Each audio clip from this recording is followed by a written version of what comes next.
So why do we suffer for somebody we love? Because when we love somebody, we open to someone, and that's settle the door and pathway to exploitation. Like, for instance, we can't complain to somebody else we don't know, but we can complain to our wife or our father, mother, and that is due to our ego. But with someone else, we're distant because we're not really trying to reveal our true nature. We always all want to look better than what we are, and we want to be treated better. But that is normal. But when we open the gateway of love, exploiting love, not the true spiritual life. Remember, there's love and lust. So love and mood of exploitation becomes source of suffering. So, and in our exchange between the enjoyers, the enjoyment part goes away. Now you're in real life circumstance with your wife, and sexual attraction is no longer there. It's how you work as a partners together through your life, how you support each other, how you appreciate each other, how you love each other. That's what matters.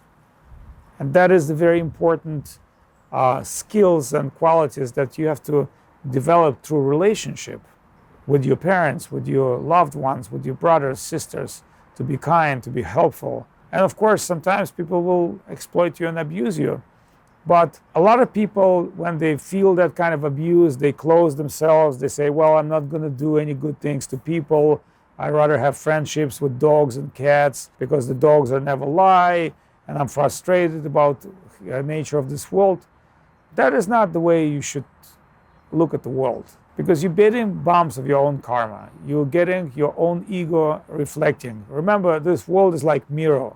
Whatever you see in this world exists within you, because you're the person that reflecting reality.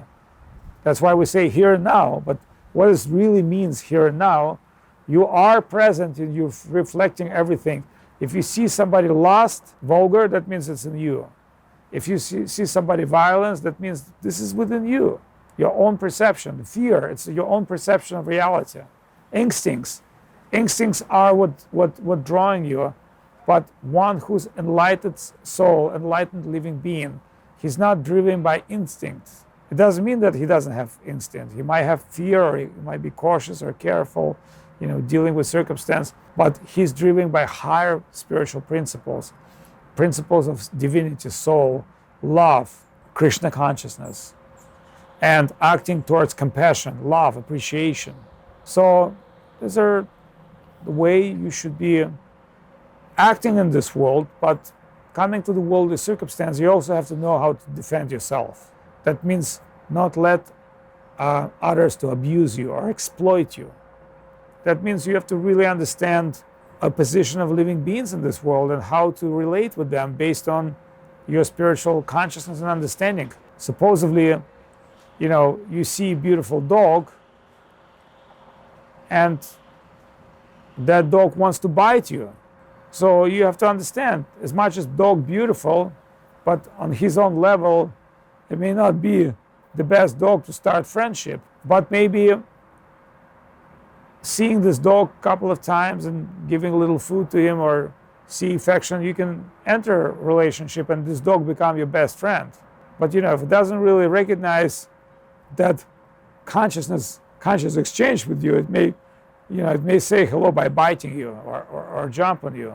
So sometimes, some people walking dogs, and they say, oh, he's a very friendly dog, but some children can be afraid because they don't feel that friendly exchange. It's not your dog. It's not your dog. It's a big dog, and maybe some child seeing that animal feel some fear. So that means we need to establish relationship with ourselves, number one. Number two, with environments based on spiritual knowledge. Spiritual knowledge has to be something that we process through our heart and realize, not just think from the book. That's not spiritual knowledge, that's information.